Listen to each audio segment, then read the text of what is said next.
Hi, welcome to the heart of Ohio. We are doing another Dealer Insight. I'm Jacob. I'm Josh. And I am Tom. This is Tom. Tom Delage is sitting here with us. We are in his booth. What number is this, Tom? Well, actually it's 2227, but there's another number here. Let me tell us. Let me look. We're sitting here at Tom. About 11:30. 11:30. 11:30. Yeah, So, yeah. Building 1. Even though it's only 9:30. So. So what's really interesting is I want to do this with some of our specialists here. Tom, before we get into talking about your merchandise, can you just give us a little background on how long have you been in this antiques industry? Like, give us some back history here. What we got? Hard to believe, 51 years. 51 years. 51, and yeah, just started. And before being in the business, was collecting things that you know, like bottles. Okay, so you started out collecting then. It's probably how you got into business, tin right? cans, advertising, and really what it got down to, and I didn't put a lot of thought into it, but it was about patina, surface, color. We talked a little bit about that in our last dealer. Yeah. And patina. And he likes everything cleaned and stripped. Not everything. Yeah, I do like a good my good finish and his good finish is way different. There you go. Yeah. We're different working through tastes, that, right? Yeah. Okay, so it came down to patina. So what do you mean by that? You started collecting and you said patina. How does that correlate with what you were collecting? I really wasn't cognizant of it in the beginning, but for instance, a tin can, right? It was about the graphics. It was about the design. I didn't know that at the time, but I knew what I liked. Yeah. I mean, if there was a if there was a figure on the tin can, it became not about the can itself. It was just about the composition and the color and the art. So it took from being just an old tin can to being a piece of art that had value. Yeah. And that's how you started collecting. Yeah. Okay. Yeah. But it wasn't even about, I didn't even know if it had any value. Well, it did to you because you liked it. That's right. There you go. You know, your sight value, Yeah, you know, like this appealing value to you, not necessarily Yeah. monetary, but just that it was, it looked appealing. Yep. So where were you finding most of your stuff early? Like in your early days when you started collecting? And well, the early pieces I just kind of discovered, and they were very, very little. Sometimes they were thrown out. They could have been in the trash. But you said you were picking in the trash. Some of it. That's right. If you guys are out there and you don't know what that means, I want to explain that for a second. So a lot of people, I've been told this by a lot of older Tom, guys older than me. Tom's a little bit older, not much, but there used to be a lot of picking that would happen from trash. People would set stuff out to trash, and then you would just go and like estates or whatever, they just throw it out to the curb and get rid of the stuff. Yeah. And you're talking about going and get the stuff they're getting rid of. You're finding these neat treasures in there. Oh yeah. But what was the best thing you found doing that? Oh man, I just, you know, it's funny. To make it real short, I was living at home, and I found a spool cabinet. Okay. It was a cherry spool cabinet. It had ruby glass, and it was wonderful. It had advertising. And anyway, brought it home, put it in the garage. One day I went to go look at it, maybe clean it up a little. And I asked my dad, I said, where is that? And it was, oh, that and your baseball cards and everything else. We just threw that out. So it went back to the trash. So your dad, you got it from the trash, you took it home. Oh man. It's in the garage, and your dad throws it back out to the trash. Did you get it back, or was it gone? No, it was gone. It was gone. Somebody else got it. Oh no, it's over there in that booth. 3,500. What? The oldest, my oldest brother, the maddest he's ever been at me. I put my dog up in his bedroom, and he had bought this little child's rocker. This thing, it was sweet. It was really good. How old were you, though? I was probably, I don't know, 10. 10. So you had a little puppy dog. Yeah, I had a puppy. Yeah. And I was like, well, I put it in his room, and it chewed up that rocker. Oh, I thought he was going to kill me. I thought he was going to kill me. Yeah. Okay, so we Or go the back. dog, or the other. Let's go back then. So you're sitting there, you're picking, you're finding treasures, you're starting to get interest in the antiques. Oh yeah. And then how did you develop into your expertise today? Like, just talk about that. To do a fast acceleration, I started to go to antique shops, to flea markets and things of that nature, and then something happened. I had just a little bit of money because I was working. I was a stock boy, had a 5 and 10 cent dime store, and so with my spare money, I'd go to these shops and I'd find a tin can. Okay. Well, they wanted $5. There was one I'll never forget. It was $15. Mrs. Vanderpoler, Lawton, Michigan, had this piece, and I thought, oh, this is so great, and worked out terms. You know, $5 here, $5 there. And, so you worked out terms to buy that $15 Yeah, can. yeah, Okay. yeah. Awesome. But so anyway, as time went on, there were other people, and one of the first things I did back in the 70s, and you'll see some of them here, I was really into the graphics of, it could have been quilts, Amish quilts, it could have been the graphics of game boards, Right. and there's a few of them here, There's one hanging behind you. and you know, so So the graphics is what drew you into the business. a lot of it, A lot of it. And, yeah, and I know that the stuff you handle, a lot of times you like the vibrant color stuff and graphics. I noticed that about some of your long time, even in here. I mean, you see vibrant, colorful pieces. You had old patinas and everything else, but you're always drawn to that. I want to get us into talking about what we have sitting in front of this. So how does that correlate to what I have down here? Oh, well, you start your history. I'll grab one, but you talk about your history. How did you end up knowing and becoming an expert in what I am holding up right here? well, thank you for saying expert, but I'm not an expert in anything. Let's say professional. Okay, yeah. So So what do we have here first off? it's generically, it's a Navajo made in the Southwest. This is about 1930 to 1940. It's unusual. I mean, the graphics is very, very common. It's almost generic in terms of design. Okay. Classic. It's the way a Navajo rug, I think a lot of people would think of that it is going to look like. Okay. But So Navajo 1930s. Can you tell us a little bit more? Like you say, generic in terms of color, but these are pretty vibrant. What kind of? How do they get that color right here? Well, these are all nothing in the the grays, the whites, the blacks are all naturals. Okay. But these are all a synthetic color dye. Okay.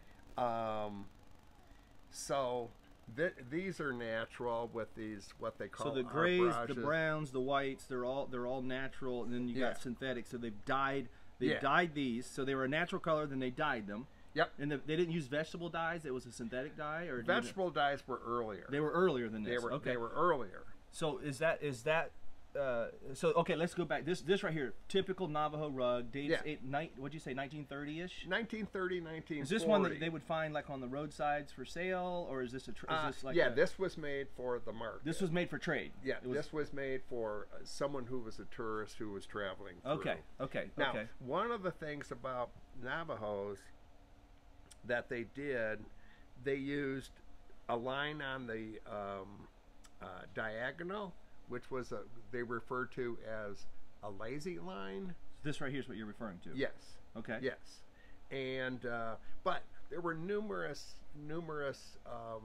at the turn of the century, between the railroad and the automobile, there were a great amount of people going to the Southwest. Okay. And then it was also the influence by a lot of the artists of the time. Okay. One example would be Georgia O'Keeffe. Yeah. So they were moving, they were living in areas like Santa Fe, Taos, New Mexico, which was a art colony, and Let's get that one next. this little one. No, is this a yee? No. Well, it is, but it's a bit different. Okay. Here we go. Here's the small rug. Now, tell us the age of this one and this one too, about 1930. Okay, and then what do you describe this as? A single figure yay. A single figure, and it's called yay. I said yee. It's called yay. Y-E-I. Y-E-I, and you say that as yay. A single figure yay. And each one, they may look the same, but they're not. Everyone's completely different. Everyone's completely different. Now, for me, what I liked about this, a lot of these were sold as people were traveling and they would stop at the train station. There would maybe, the Navajos would maybe have their kids or the woman that wove this. Interestingly enough, Navajo rugs were not woven by men. They were by the women. And so this would probably have sold perhaps at a plaza where the Indians would set up and trade, or it would be sold at the train station. No, we had a pot that we sold at auction I don't know, 15 years ago. The story was the exact same thing. It was from Urbana, Ohio.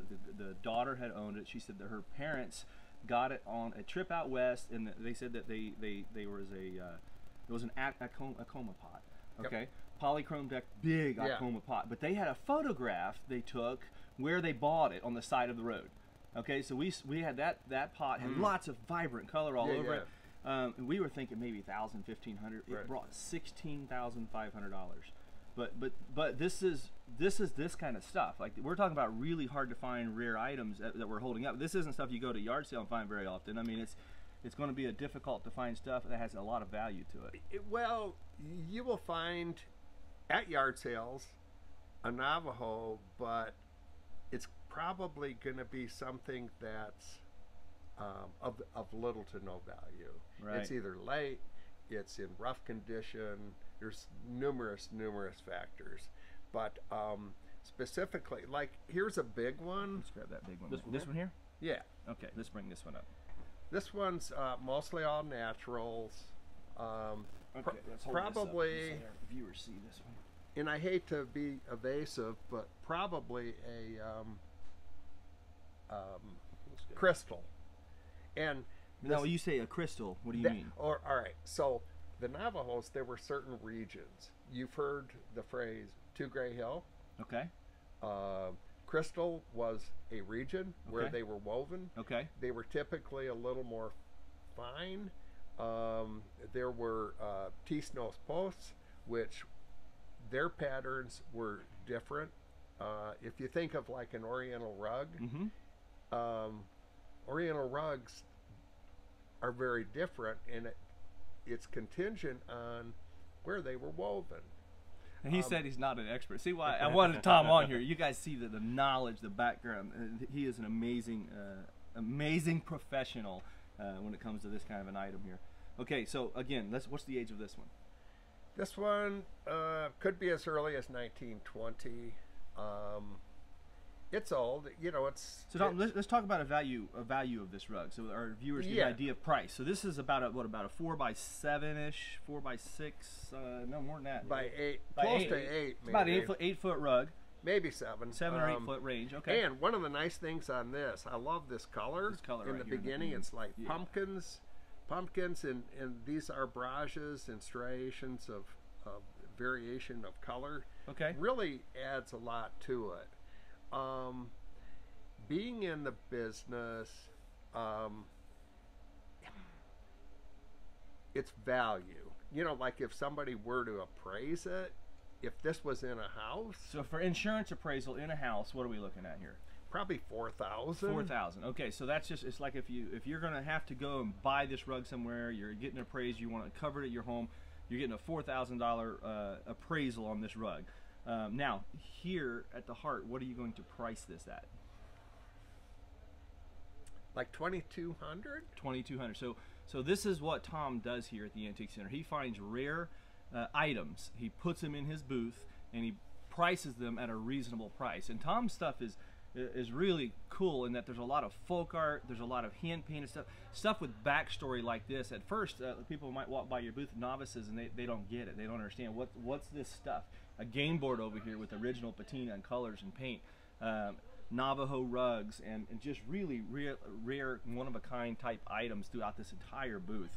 And Tom, I want to really get into this last rug here. Let's talk about this. This is my favorite of your group here. Oh, well, that's interesting. It's your favorite. It's all right, here we go. So what do we have here? Explain this to us. Well, this is, it's the layout, the design is more of a what's referred to as a third phase. Third phase. Now, what do you mean by that? Here, have a seat. It's a blanket more than it would be a. So it's used to cover up. It's an actual blanket, not a rug. Yeah. Now this one is actually transitional. Okay. So this one, a lot of people sell it as 19th century, especially because it has this beautiful blue in it. Mm-hmm. But this one, I am selling as turn of the century. Sit back down so they can see the camera. You know, so this would. They would put it on, and if Here, you Josh, put that on and wear it like they would well, have done. yeah, put it on, and then when you do, actually the other way. So there's an up and a down to this. Yeah, All right. that goes in the back. There we go. And then now watch this. So see how when it comes together. Show them this. Let's see this. Look at that. And then in the back, how the blanket, the design comes through. Centered all the way down. Yep. So that's referred to as a wearing blanket. So when you talk about third phase, it's going from being a rug to a wearable blanket. Is that what you're referring to? Like, explain to our viewers, what are we talking about here? Yeah, rugs basically are late. In other words, the Navajos they didn't make rugs. They didn't have homes where they would throw the rugs on the floor. They were the blankets were in existence the early 19th century, the mid 19th century, and they started having patterns. Okay. And the early ones were simply bars that went horizontally. They just went across. And that's what you would call first phase? And that would be a first phase. Okay. A second phase, there was a little more complexity to it. They wouldn't have this type of layout. There would be maybe some boxes. Yeah. And their materials were almost always had blue, which was indigo. Okay. And that's what some of that was there, the indigo. Well, this one actually, people would sell as indigo. It's not indigo. Well, what is this blue then? This one, too, is a commercial dye. Okay. So the Indians started using commercial dyes. Yep. The Navajo did. Yeah. When did they start doing that? Right around 1870, 1880. So just because it's a commercial dye doesn't mean it's not a Navajo piece. Oh. It's just saying that they started buying their dyes rather than making their own. That's what you're referring to. Yes. And a lot of their earlier ones, in fact, with this one, even though it's later, circa 1900, it is all hand spun wool, but right around 1870, 1880, the Navajos started to buy commercial wools. Okay. There's a town outside of Philadelphia called Germantown, and they made wool. They made wool for the American market, but they were brought out, and the Indians went, "Wow, look at this." It was already spun. It was very fine. Saved them a lot of time. I bet the wives were a lot happier. Yeah, and the colors. That's what they were doing. They were seeing colors that they had never seen. Okay. You know. Okay. So, that makes sense. You know, Yeah. you start to understand how that happened in history. Now we can understand how the colors on the rug and why it makes sense that we call it a third phase. Yeah. Okay, so for our viewers, real quick, what are you going to price this rug at here at the Antique Center? Well, what I'm gonna blanket. I'm sorry, blanket. It'll be marked right around 4,000, 3,900. 3,900, 4,000 range. Yeah. Now I have sold these at auction for that same range. You know, I mean, what I'm saying is to our viewers is, Tom is not getting top price out of these. He's getting a good price, but it's not top price. It's a good, fair price for the buyer and the seller. Yeah. And that's how you try and approach pricing your merchandise here in the booth. Yeah. So talking about pricing, let's pull this last one up here. You showed us earlier. This is something completely different, but it's just this is very different. And as a textile person, okay. So explain what we have here. Well, it's a room size. You know, we're only going to show you this part. And if you think of a coverlet, you think of like a summer, winter. So first, this is not a Navajo piece. Now, what do we have here? What it is, it's referred to as an in-grain carpet. An in-grain carpet. and it's wool, mid 19th century. So 1850s wool, lots of vibrant color on it, great condition. Yeah, it is. You know, I don't know how you reach the market to where this should go to, but they are for sale. We went online, and this, I won't use sites, but many thousands. What was the highest one of these you found? You were just looking these up. We just found some 13,000. We found 13,000. From 6,000 to 13,000 is what these were in the retail sites online. And now, how much are you going to price this here at the Antique Center? I don't want to sound tacky to you. $500. $500. So there again, this is what I'm referring to. This is Tom. He finds these rare textiles, these rare items. He brings them here to the Antique Center, puts them in his booth, and then prices them at a very fair price. Now, if you're just somebody walking by and you look at this, and you're gonna be like, "Oh, why do they have that old grungy rug in there?" But now that you understand, this thing's 1850s wool, vibrant color, selling from 6,000 to 13,000 online, and we are pricing it out at right at $500. So, what a beautiful piece. Tom, I would like to just wrap up this segment here. We're 20 minutes in. Yeah. So is there anything you would like to tell our viewers about your booth or how you approach it? Anything to tighten up what we talked about here? Oh, no, but there's you know, some of my favorite things and things that I just brought in. Here, let's talk about this fish. He just brought this in. Okay. Yeah, this is cool. This is cool. Here we go. Tom's got lots of fun stuff. I'm gonna put that up there. What do we got here, Tom? It's a carved plaque. There was three-dimensional carved plaque. Yeah. It comes out. Nice patina all the way around. Yeah, it's got great surface. Okay. Glass eyes. Yep. This was carved by someone who is of major notoriety. That's in a number of museums. Any of the decoy guys are going to know who this guy is because he's a legend. His name, Oscar Peterson. In the 30s, 40s, 50s, he did a number of carvings. He's currently in a lot of major books, museums, and all the important collections. This particular piece is going to have to go in a showcase. Now your showcase, what number is your showcase here? 2227. 2227 is the showcase. When you walk into our main entrance, Tom's got a highlight showcase there. 2227. This is where it's going to be. So up in the highlights. Really interesting stuff he always puts up there. Yeah, in this piece, it's going to be priced accordingly. So if somebody sees this and you know, this was sold some time ago and it was never mentioned. And as far as I'm concerned, really not an apology, but everything is original, but from this point basically to right here on this black was repainted, inpainted. Well, you'd have to get a black light out probably. Well, to see you that. do, because that's really good work. Yeah. And you can see a little bit of the crackle change in color right here.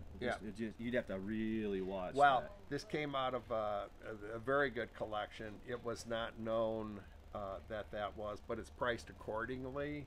And that's one thing about being in the business. If you can and you know if something's done,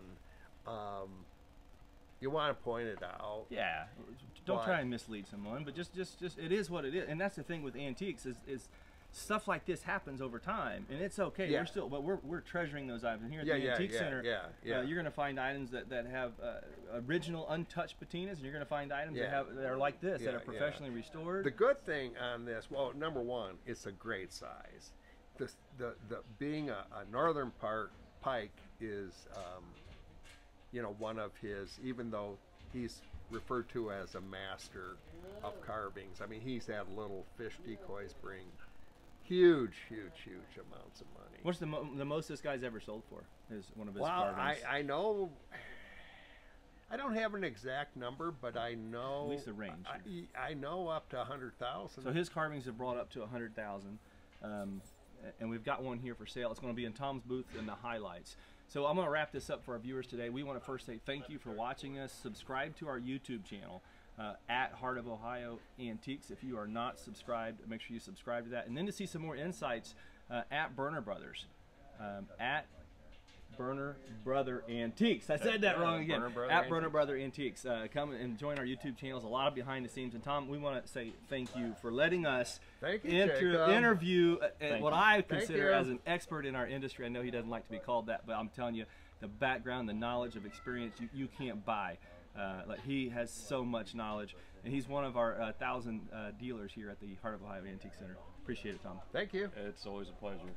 Anytime you come through the door, everybody lights up, so it's always great to see you. It's fun. All right, guys, we'll see you soon.